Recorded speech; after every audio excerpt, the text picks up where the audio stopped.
Bill Martin, president of Lotus Clinical Research, and I'm here with my counterpart, Andrea, who's the president of the Evolution Research Group. And one of the things we wanted to talk about today is what makes the combination of ERG and Lotus better together. And so, Andrea, maybe one of the questions I'll have on the CRO side is, what do you think, from your perspective, makes the collective organization better together? Yeah, I mean, I think it was a thesis that we strongly believed in. We have a long history of working together over a number of years. In 2021, we made the decision to bring the organizations together. And there was a lot of reasons behind that. As a side organization, we had a lot of instances, particularly in early phase, where we needed CRO services.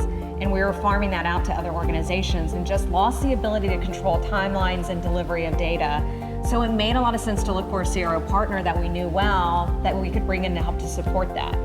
But even more, as we looked at the relationship growing, it helped power a solution for our sponsors when we were looking at what we could deliver from a large phase 2, phase 3 programs. Particularly, we started off in pain and analgesia, and just the experience of the two organizations together have produced very high quality results.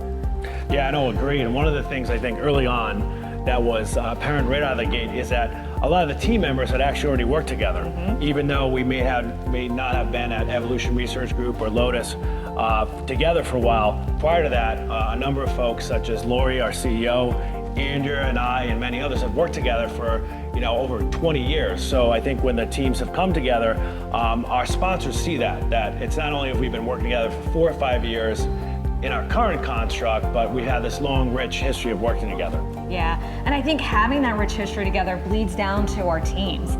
We have project managers who know the sites well, and so that means when we kick off a study, we're kicking it off, a significant time period before we're actually starting study startup. And what that means is we can reduce the timelines. We're looking at patients to line up because we have visibility into the studies coming on, and the team's working closely together to get everything lined up operationally. That just leads to a whole seamless execution. Yeah, totally agree, right? And when we work at risk, so as soon as we're awarded a study on the CRO side, right, where we can already start working with the ERG sites in ways that we can't with others. So you'll start filling out reg docs, you'll be identifying resource, maybe even getting into pre-screening at risk, whereas we're just beginning the site selection process with other sites, which works well, but it just takes a little bit longer, which everyone in the industry knows. And that's, I think, one of the key ways we accelerate timelines right out of the gate, and you're prepared and the ERG sites are prepared to enroll that first patient very quickly after a verbal award that a sponsor does want to work with us. Absolutely.